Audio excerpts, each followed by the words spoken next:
Hello everyone and welcome to chemistry classes. आज जो topic discuss करने वाले हैं हम वो प्रीवियस वीडियो का ही लेफ्ट आउट पार्ट है। लास्ट वीडियो में हम आधी कंसंट्रेशन टर्म्स के बारे में पढ़ चुके थे। आज जो हम पढ़ेंगे वो रिमेनिंग जो हमारी कंसंट्रेशन टर्म्स थी उनके बारे में पढ़ेंगे और उसमें है normality, mole fraction, mass fraction and ppm. Ppm is parts पर मिलियन। सबसे पहले नॉर्मेलिटी की बात करते हैं। सो नॉर्मेलिटी क्या है? जैसे हमने लास्ट टाइम मोलैरिटी के बारे में डिस्कस किया था, तो मोलैरिटी थी हमारी कि कितने नंबर ऑफ मोल्स किसी भी सॉल्यूट के डिजॉल्व हैं 1 लीटर सॉल्यूशन में, तो हम बोल रहे थे कि वो मोलैरिटी टर्म है। सो नॉर्मेलिटी क्या होगी? सेम अगर हम सॉल्यूशन ले रहे हैं 1 लीटर सॉल्यूशन ले रहे हैं बट हम वहां पे मोल्स की जगह यूज कर रहे हैं ग्राम इक्विवेलेंट टर्म।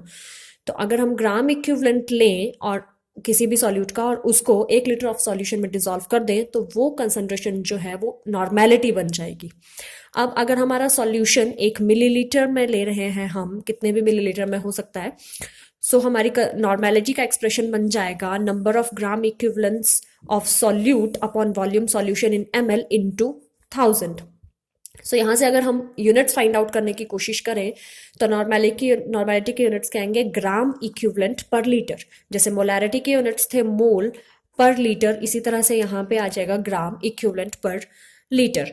अब इंपॉर्टेंट पॉइंट यहाँ पे ये है कि हमें ग्राम इक्विवेलेंट किस तरह से डिफाइन करने हैं। जैसे हमें मोल्स डिफाइन करने होते थे तो हम मोल्स निकालने का तरीका था हमारे पास that given mass upon molar mass. किसी भी चीज का कितना हमने मास लिया है और उसका एक्चुअल मोलर मास क्या है, उन दोनों की रेशियो जो थी वो हमें नंबर ऑफ मोल्स बताता है। इसी तरह से ग्राम इक्विवेलेंट के लिए बात करें तो ग्राम इक्विवेलेंट किसी भी सॉल्यूट के लिए क्या होगा? Given mass of the solute upon equivalent mass. अब ये इक्विवेलेंट मास क्या है हमारे पास? सो इक्विवेलेंट मास निकालने के लिए हमें ये पता होना चाहिए कि सॉल्यूट जो है वो एक्चुअली किस स्टेट में एग्जिस्ट कर रहा है। लाइक वो एसिड है, बेस है, या फिर वो कोई एलिमेंट है, आयन है, या कोई ऑक्सीडाइजिंग या रिड्यूसिंग एजेंट है। अगर हम बात करें एलिमेंट के लिए तो इक्विवेलेंट मास किसी भी एलिमेंट का क्या होगा? उसका कितना एटॉमिक मास है divided by the valency of that element. अगर हम एसिड के लिए बात करें तो एसिड के लिए इक्विवेलेंट मास का फॉर्मूला बनेगा molar mass upon basicity of that acid. और अगर हम बेस के लिए बात करें so it is equals to molar mass upon acidity of that base. अब यहाँ पे बेसिसिटी और एसिडिटी क्या टर्म्स हैं? बेसिसिटी का मतलब है कि किसी भी एसिड के पास कितने रिप्लेसेबल हाइड्रोजन आइंस प्रेजेंट हैं एक मॉलिक्यूल में। जैसे मैं अगर आपसे बात करूं HCl के लिए, सो HCl हमें एक मॉलिक्यूल HCl एक H पॉजिटिव आइन देता है। सो इसकी बेसिसिटी हो जाएगी हमारे पास 1। इसी तरह से अगर मैं H2SO4 के लिए बात करूं तो H2SO4 हमें एक मॉलिक्यूल H2SO4 देता है 2H पॉजिटिव आइंस, तो वहां पे बेसिसिटी हो जाएगी 2। सिमिलरली अगर एसिड के लिए बात करेंगे तो हम टर्म यूज करेंगे, बेस के लिए बात करेंगे तो हम यूज करेंगे वहां पे एसिडिटी।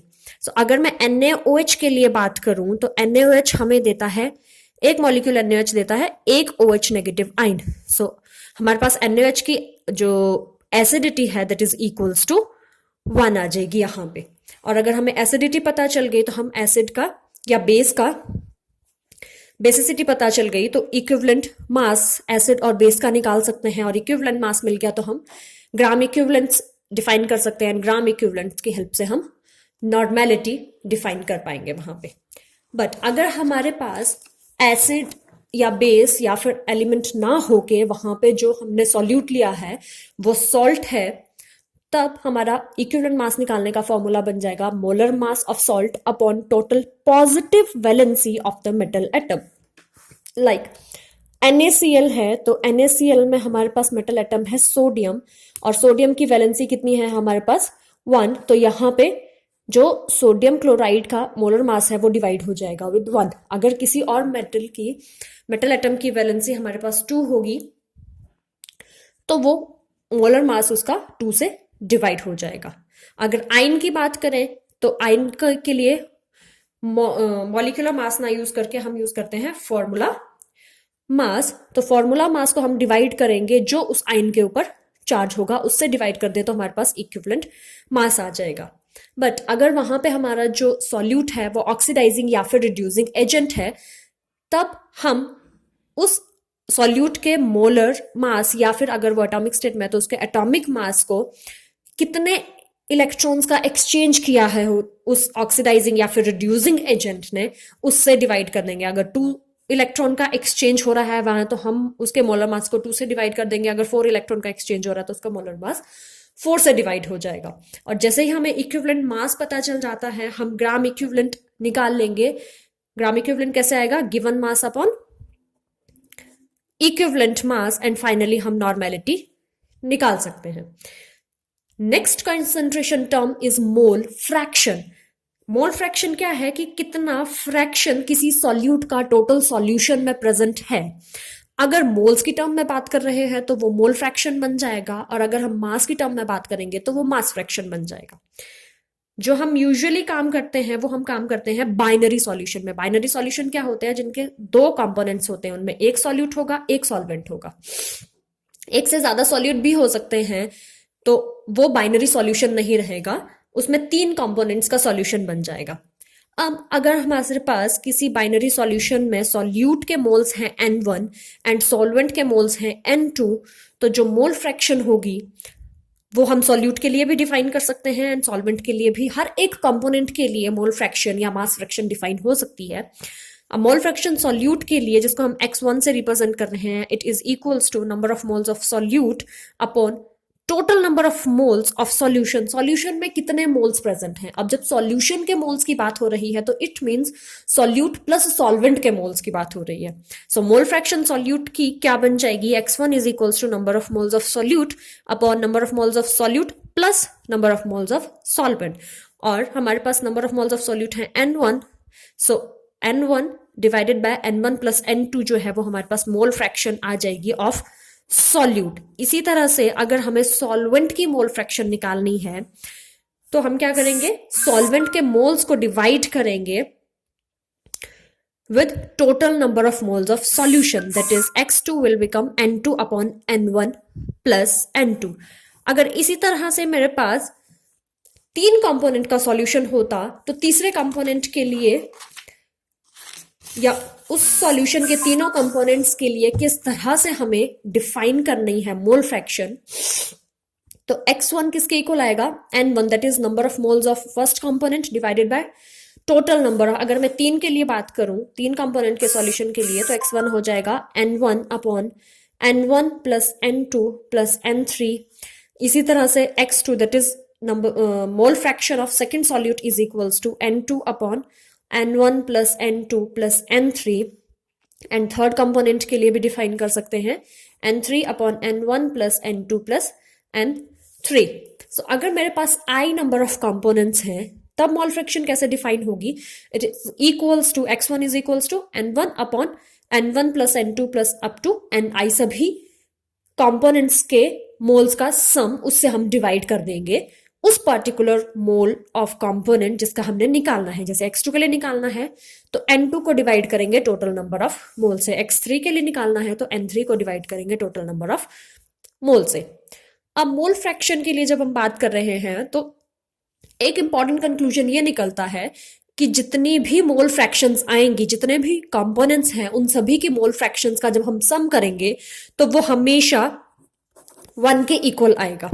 अगर मेरे पास बाइनरी कंपोनेंट था तो उसमें 2 कंपोनेंट्स होने थे, मतलब मेरे पास 2 तरह की मोल फ्रैक्शन आ रही थी, that is x1 and x2। तो x1 और x2 का जब मैं सम करती तो वो हमेशा 1 के इक्वल आ जाएगा। सो अगर मुझे एक कंपोनेंट की मोल फ्रैक्शन मिल गई है तो मैं डायरेक्टली इस इक्वेशन से दूसरे कंपोनेंट की मोल फ्रैक्शन निकाल सकती हूं, दैट इज 1 माइनस x1 अगर कर दूं तो मेरे पास x2 की मोल फ्रैक्शन आ जाएगी। अब मोल फ्रैक्शन हमने देखा ये जस्ट रेशियो है नंबर ऑफ मोल्स की।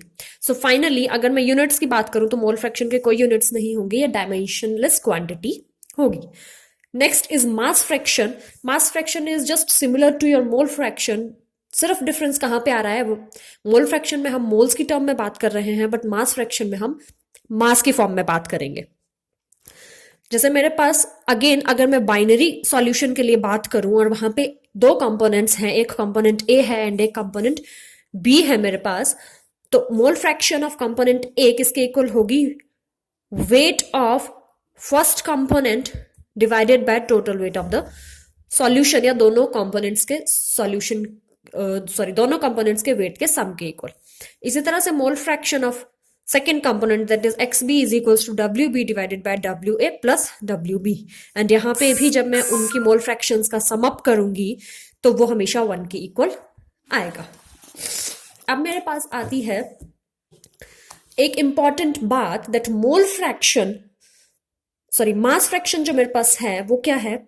मास फ्रैक्शन को अगर मैं 100 से मल्टीप्लाई करूं तो it will become mass percentage, क्योंकि परसेंट पर 100 के लिए बात कर रही हूं, फ्रैक्शन में बात हो रही है।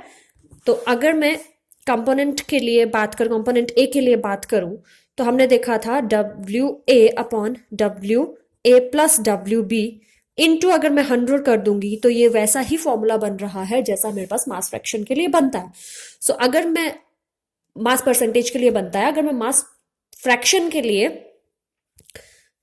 वैल्यू निकाल रही हूं किसी भी एक कंपोनेंट की और उसको मैं 100 से मल्टीप्लाई कर दूं, तो वो मेरे पास जो वैल्यू आएगी वो आएगी मेरी मास परसेंटेज की। सो लास्ट हमारे पास जो कंसंट्रेशन टर्म है वो है पार्ट्स पर million parts, that is PPM short form में हम इसको लिखते हैं। ये जो कंसंट्रेशन टर्म है ये उन सॉल्यूशंस के लिए यूज होती है जो बहुत ही डाइल्यूट होते हैं। डाइल्यूट सॉल्यूशन मींस उन सॉल्यूशन में सॉल्वेंट की कंसंट्रेशन बहुत ज्यादा है, अमाउंट बहुत ज्यादा है, बट सॉल्यूट का अमाउंट बहुत ही कम प्रेजेंट है। सो पार्ट्स पर मिलियन दैट इज PPM क्या होगा कि कितना मास सॉल्यूट का प्रेजेंट है इन 1 million part of the solution. Solution के 1 मिलियंथ पार्ट में सॉल्यूट कितना प्रेजेंट है, अगर हमें वो पता चल जाए तो वो कंसंट्रेशन टर्म जो होगी वो बन जाएगी हमारी पार्ट्स पर मिलियन और PPM। जैसे हम मास परसेंटेज के लिए कर रहे थे, that mass of component upon mass of solution into 100 कर रहे थे, यहाँ पे हम इंटू 10⁶ दैट इज 1 मिलियन से मल्टीप्लाई कर देंगे तो वो जो हमारे पास वैल्यू आएगी वो होगी हमारी पार्ट्स पर मिलियन कंसंट्रेशन टर्म।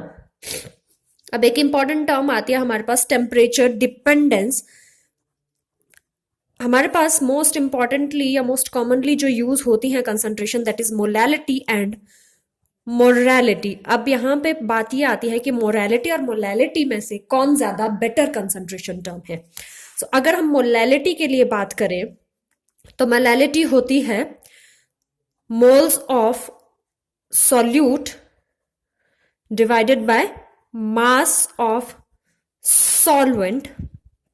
अगर हम केजीज में ले रहे हैं तो divided by mass of solvent in KG. And molarity हमारे पास होती है moles of solute divided by volume of solution in liters। अब अगर हम यहां पे नोटिस करें तो दोनों में मोल टर्म तो सेम रह रही है, डिफरेंस कहां आ रहा है, एक में हम मास ले रहे हैं सॉल्वेंट का और एक में हम ले रहे हैं वॉल्यूम सॉल्यूशन का। अगर हम टेम्परेचर की डिपेंडेंस देखें कि कौन चीज टेम्परेचर के साथ चेंज होती है, तो वॉल्यूम हमारा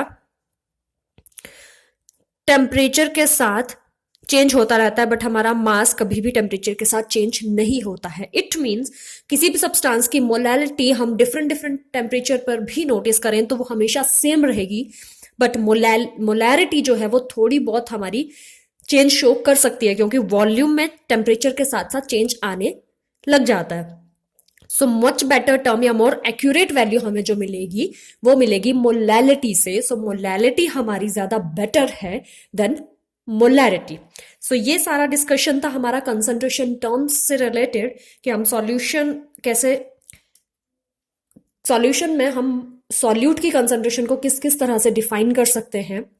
नेक्स्ट वीडियो में हम इनसे रिलेटेड क्वेश्चंस प्रैक्टिस करेंगे। मेन फोकस रहेगा मोलैरिटी, मोलैलिटी, नॉर्मैलिटी, बाकी सभी प्रैक्टिस करेंगे, बट मेन जो फोकस रहेगा वो इन 2 टर्म्स पे रहेगा, क्योंकि यहीं से ज्यादा क्वेश्चंस आपके बनते हैं। So that's all in this video. Thank you.